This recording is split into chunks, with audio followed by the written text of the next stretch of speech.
Okay, so good morning. Today I'm going to be talking to you all about a lesson that I observed from my cooperating teacher. It's part of one of my assignments for my class. In this lesson, the objectives, first off, let's start there.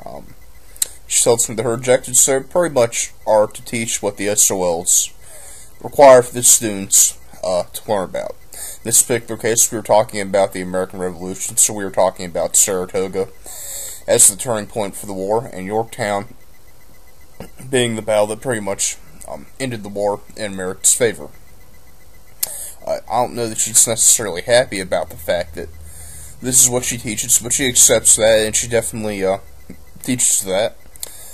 As far as planning goes, her lesson plans, pretty small, simple, not very elaborate, just as far as writing them out as some of the ones that I do. But then again, she's been doing this for a very long time now, and I think it's pretty much just all up in her head at this point.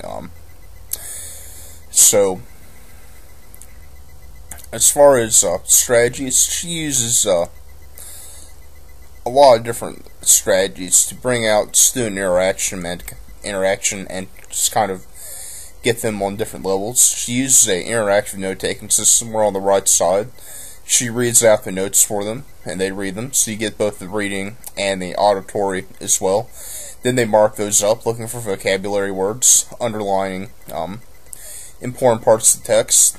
Then what they do that I think is really the key to her teaching is that then on the other side of their notebooks they draw out pictures to help them remember this information.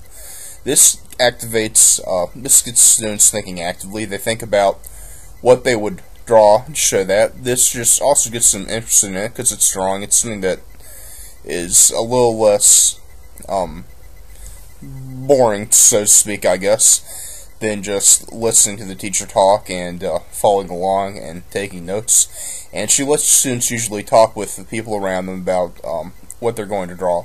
So that helps as well, getting them talking, interacting, and just really interacting with the material. She uses a lot of course, with the drawing, she uses a lot of visual cues and audio cues.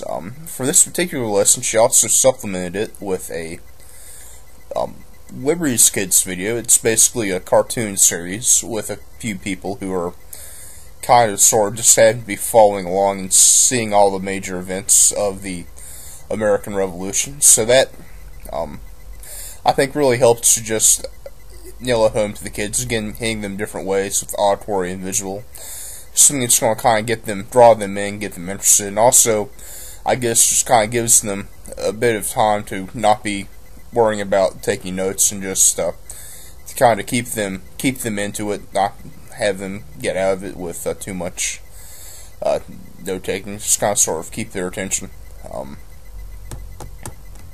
As far as the success of the lesson, I feel like it was pretty successful for most students. Looking around at the notebooks, not always the easiest thing to judge. I mean, we have our assessments, which hopefully tell us what students know.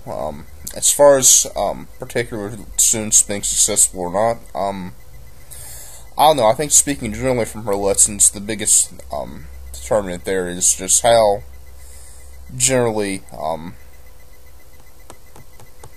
how interested they are in school, how much they're willing to put into it. I think she does a pretty good job of trying to do things that make the students want to interact and to bring them in, but I don't think it gets all students. I think there are students that just are just very difficult to reach, to grab in. I guess I'll continue to learn more about how we can maybe grab in some of those students. So I think it was an overall successful lesson. I don't have any particular anything to say about who it was successful for, who it wasn't necessarily successful for.